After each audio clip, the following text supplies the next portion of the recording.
People talked about this yesterday. Taiwan reports large-scale Chinese military aircraft presence near island. The Defense Ministry detected 26 Chinese military aircraft around the island Saturday. We literally just removed not only a carrier fleet but a marine expeditionary force from the region. If China was ever going to take Taiwan, this would be the time, or maybe in the near future. I don't know. Carrier fleet still in Japan at the moment. Didn't he pull a carrier fleet? Did he replace it with another one? Like he pulled a carrier fleet from Japan, but then replaced it with a different one? Different fleet? Okay, gotcha. America isn't crippled enough at the moment. I don't know if that's true, dude. We just removed our THAAD interceptors. This might be, like, one of the best times. Like, okay, if China invaded Taiwan right now, we could not stop them. We could not stop them. There is nothing. Well, we could do something. We still have a carrier fleet there, but it would not be enough. It would not be enough. Are we the only country that cares about Taiwan? Nah, South Korea and Japan also don't want to see Taiwan fall to China. And there are others, but like those are probably the main ones. Yeah. People forget how close China is to Taiwan. Yeah, no kidding. It's an almost indefensible position here in Europe. We don't give a fuck. Well, you guys are lazy anyway. Fuck you. Is there a reason China wouldn't? It would be a problem. Like they would not be able to roll over Taiwan easily. Even a blockade around Taiwan would be extremely difficult to maintain because even though it's just an island, like it's still a big island.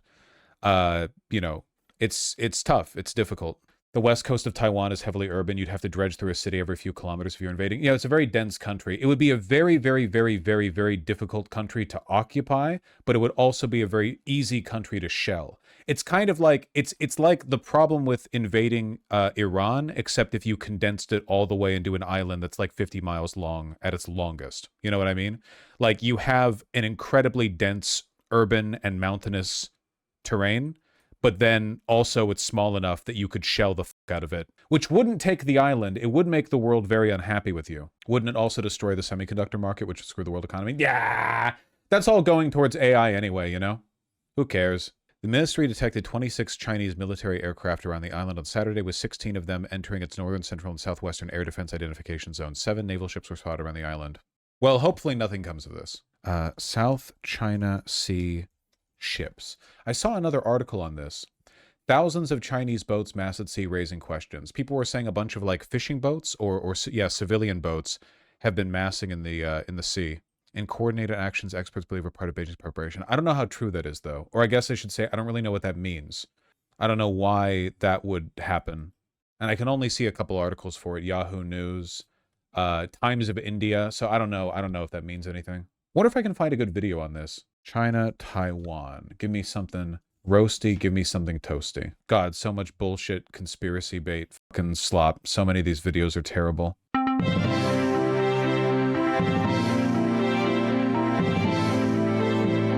Seven naval vessels operating near Taiwan between Saturday and Sunday morning.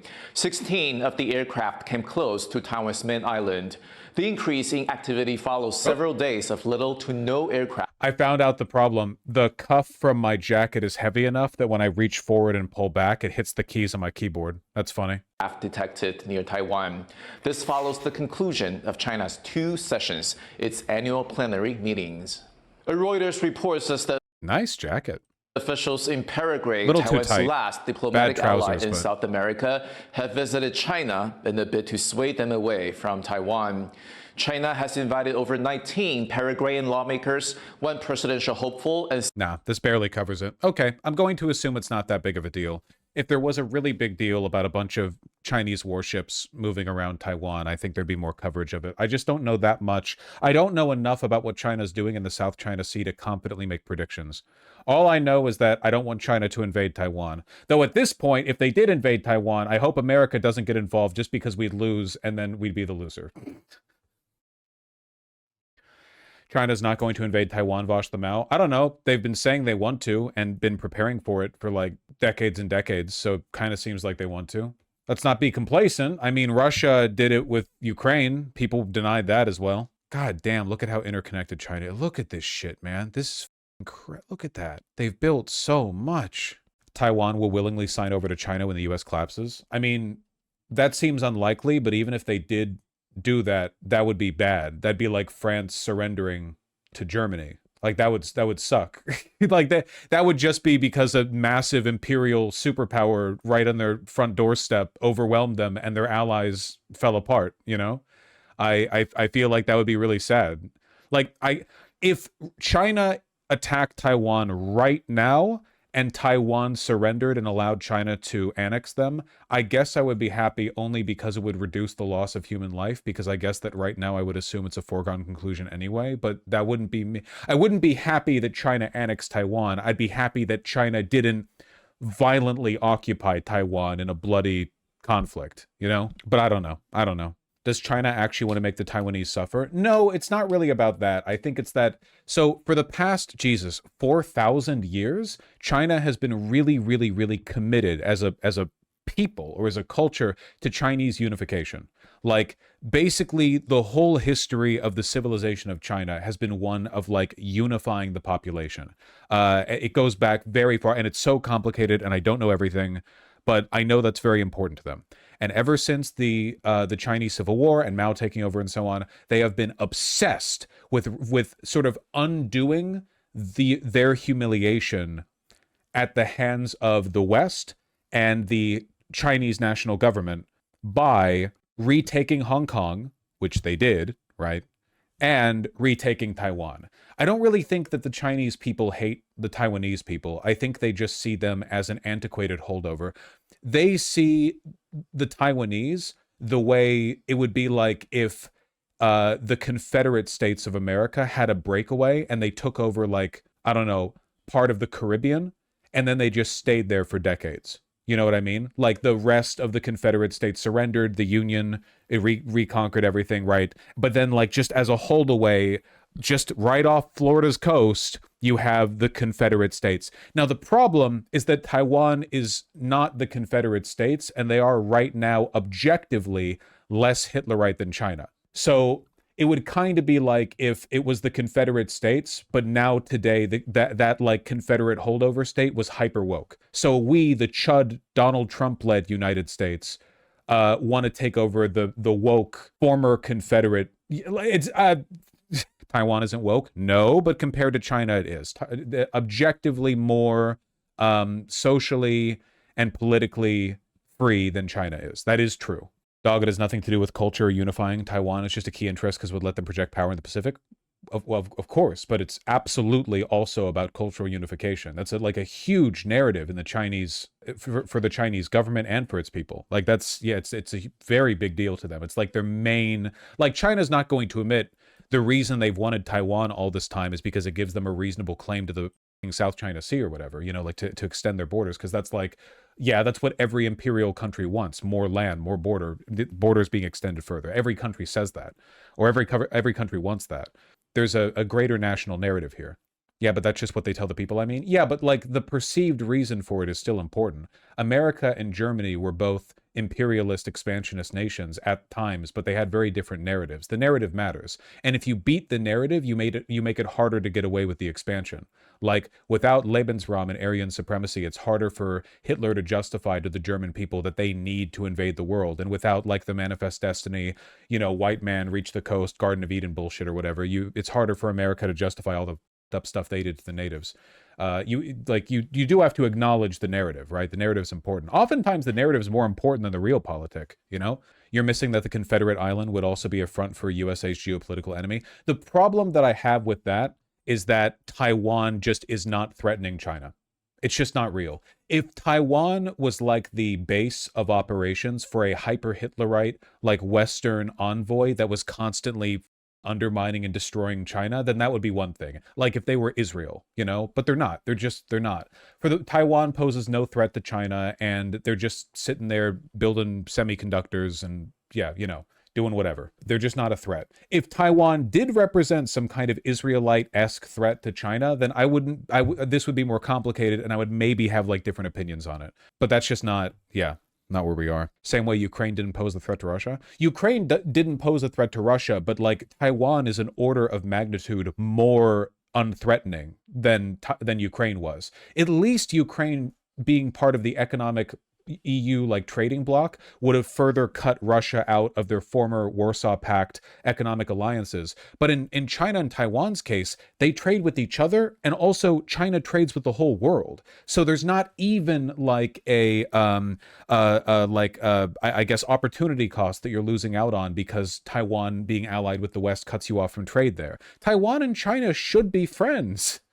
They should be. They in a sane, reasonable world, they should be, you know? They should both be like, okay, there's one China and one Taiwan. Let's get over this shit.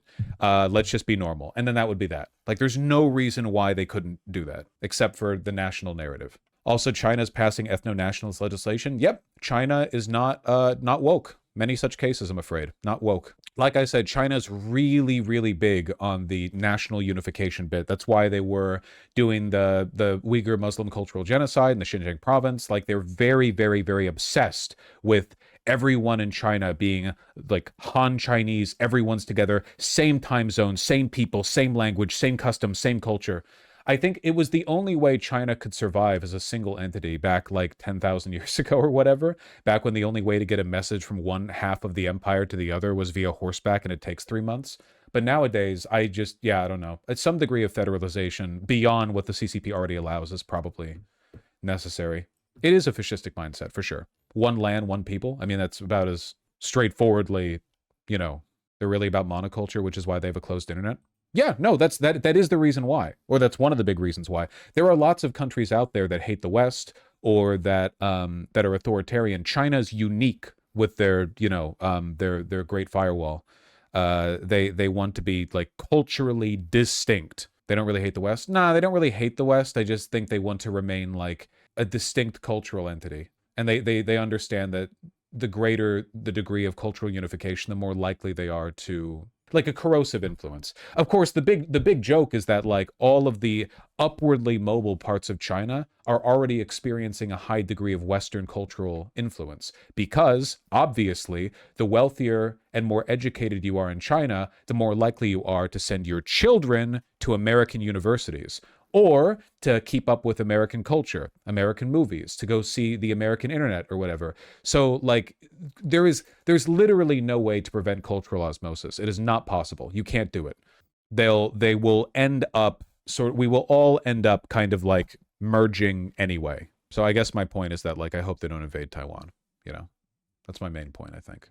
That's a dense country. I can't stand some leftists pretending it's culturally acceptable to be queer when the hate crimes against them and the marginalized are very apparent. It does really bother me when people seemingly just out of like raw team sports campism pretend that China is more woke than it is. I don't know why. Why aren't we in reality right now? Like, it is by and large a reactionary country. America is by and large a pretty progressive country in a lot of ways, certainly when compared to China. Like, just deal with reality, right? I don't think that's innate or fundamental or that we have to invade them to fix it, but don't go crazy with it. Not as reactionary as Iran, though. No, that is true. And let it be known, the People's Republic of China is less reactionary than the Iranian Islamic theocracy. That is true. It's a wacky, it's a big world out there. Big world. Big world. You get me. If you go to Taiwan, you'll see there's Chinese writing everywhere and the folks all speak Chinese. It seems very Chinese. Well, I mean, yeah, they live right next to each other and they came from China like pretty recently. There's a lot of Spanish in America. Canada speaks English. I don't think you should get to invade neighboring countries because they share your language. I think it's actually good when neighboring countries share languages. I think that's pretty good. I love it. I love multiculturalism. All men are my brothers. Do you consider Taiwan a settler colony? You mean because of the when the Chinese national government moved over here and took all the gold and stuff with them? I actually don't know many details about that. My guess would be yeah, because well, hold on, wait, settler colony? No, definitionally it can't be a settler colony. It's pretty well integrated at this point. What is Taiwan a colony of? It might have been a settler colony a long time ago. Basically everywhere on Earth was at some point. But yeah, I don't know the details. They were Aboriginal Taiwanese. So probably at some point, I bet you Taiwan was a settler colony. But when the Chinese came, when the Chinese national government came over, I think that probably not by that point, no. Maybe I'm wrong, though. I'd have to learn more about it. By that logic, half of China's a colony. Well, there's a difference between a place being a colony and a place having benefited from colonialism. Like, America is not a colony. Well, that doesn't even make sense. What are we a colony of? We're America. Like, our borders are settled. It's done. We did it. We were a colony from the British, but a colony describes the relationship between, like, the home country and the colonized country, you know? It's not quite the same as a country being, like, imperialist or being colonial. You know, is America still colonial? Yeah, to an extent, I would argue. It seems like it's pretty much a settled matter. There's not really like an ongoing war for land with the Native Americans, much as, you know, we would all support them in that endeavor. But yeah, we're certainly not a settler colonial project. Now, Israel is, because Israel is 100% still an ongoing effort to transplant Jews from America and like Eastern Europe and stuff into land in the Middle East and displace the indigenous people from that population. This is like an ongoing project, and right now they're fighting for it. They're fighting over the borders. They're actively trying to build out that. But if Israel won like 1,000 years from now and there was still an Israel, that wouldn't be a settler colonial project at that point. It would just be a colonial state, or like a state that engaged in colonialism. I think it's important to distinguish between like the active process and the historical context, because if you go back far enough, of course, basically everywhere on Earth is a colonial project. Pretty difficult to find ethnic groups or religious groups or racial groups that literally never moved from where they started. I don't even know what that would mean. Where are the indigenous people of Germany? I mean, Jesus, which people, right? Aren't the German state under Bismarck, that was like a amalgamation of a bunch of Holy Roman Empire, like mini kingdoms, and then a lot of those were called barbarians by the Romans, but we're talking about like a wide range of ethnic groups, right? Going back a while. Yeah, I don't know. It's complicated. You're unironically doing the pro-US argument? How? What do you mean? The U.S. is a settler colonial state. 99% of its territory is not under indigenous control. I don't think you were listening to my definitions or how I was explaining things. I like what you just said was answered by previous stuff I already said. So I'm just going to assume that if you're interested in my answer, you'll have to rewind. Historical ethnic map of Germany. These maps never really like describe the full situation either, because borders didn't exist back then. There weren't really borders. It was more like very ambiguous and overlapping zones of population distribution, which we just don't have like accurate historical records on. Europe in the year 1600, and this is 1600 too. Like, this is nowhere. This is not even remotely. Why is it so low res? 1600 is not that far back. You know, you could go 1,000 or 2,000 years. Political map too. Yeah, I have no idea. I mean, I guess the point that I'm trying to make that I don't feel the need to substantiate is that it's unfathomably complicated, you know? That's the only point I'm trying to really step on here, which is just that shit's really, really complicated. And I don't really know if there's a way to properly pencil it out. In God's honest truth, the reason China, like all of China, is Han Chinese today is probably because one small tribe of people won out over another small tribe of people like 8,000 years ago, right? Like, at some point, there were two groups of 300 people, and the group that would later be called the Han Group won, and because of that, then they met that tribe and this tribe, and da-da-da-da-da-da, and then it's like the Greater Han Chinese Project or something. It all goes back so far. You can't seriously equate the history of Germany with the history of the U.S., right? Mr. DNA, I don't know what the you're talking about. I have no idea. That's literally all of human history, yeah. Not always that small, but yes, pretty much.